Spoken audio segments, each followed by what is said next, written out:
When we start talking about the language philosophies of C#, you're going to notice a few of these are very similar to when we discussed the Java philosophy because, like Brian said, it's a complete ripoff. So the first thing is that C# doesn't really believe in top-down design, which Java doesn't either. So, because top-down design is for suckers. It's for suckers, man!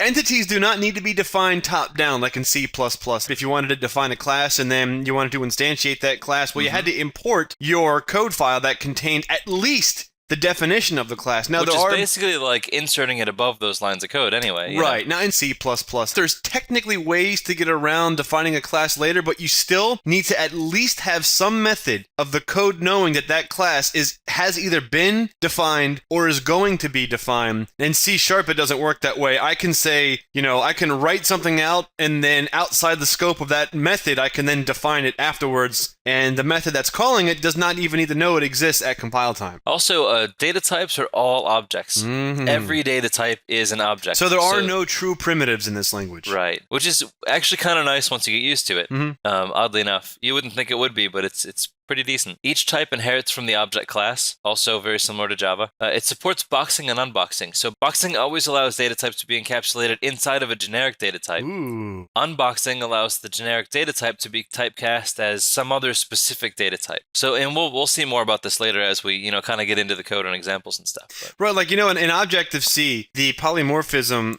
of the language comes from the fact that NSObject is the core data type, right? Right. And the reason why you can pass an object to any method is because they're all NSObjects, or at least that's how they're familiar. With a language like C#, I can take any data type and I can make it an object of any type, and then that object can go anywhere. So it can be typecast as anything as long as it fit that spec of that typecast. Which really gives you a lot of freedom. Yeah, it's ridiculous how awesome that is. It's really nice. So namespaces are also good for your health, okay? Now, not everybody implements namespaces, but I'll tell you, I think the vast majority of C# code has a very extensive implementation of namespaces. Yeah, and I think people tend to find themselves writing very tight namespace, structures to keep their code organized cleanly. Mm-hmm. And the beautiful thing is you don't have to have any of that package structure that Java has where you have to have a directory structure to confine your code. What were they thinking? I don't know, but it's so sad that like 50 other languages decided to take that idea and run with it. Microsoft got it right. There is no directory structure. You just define a namespace and it works. And the reason why they encourage this view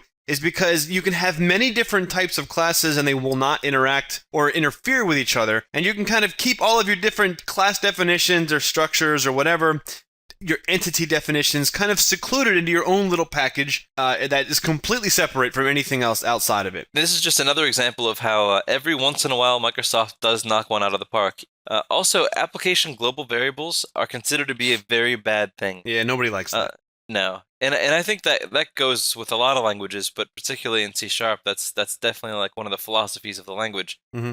Any kind of global variables definitely should be encapsulated within the class and within the smallest you can possibly do. Right. So we also don't need no stinking template, Brian. Just like in Java, when we define classes, we just define a class outright. So I define, here's the class that I want to define, here are the members that I want it to have, so there's no headers or implementation files. Like I said, very similar to how Java designs its classes. Right, except, correct me if I'm wrong, but you don't need the class name to be the same as the file name. The file name can be anything that you want. Absolutely. Even though it's a good practice to keep the file name the same as the class name, it's still not a requirement like it is in Java for public classes. Mm-hmm. You're absolutely right. Also, another philosophy of the language is that properties should be simple as possible to implement. Absolutely. So you don't need the setter and getter methods, which is a little, different and might take some getting used to. Actions can be defined in the property declaration. Yeah. Which is really interesting. Yeah, and I think that C# implemented properties is one of the best that I've ever seen.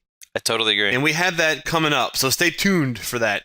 Not that I mind the setter and getter methods, but... Well, I mean, you can still use setter and getter methods if you want, but the what C# allows you to do is very, it's clean. Very intuitive. Yeah, very clean, very intuitive.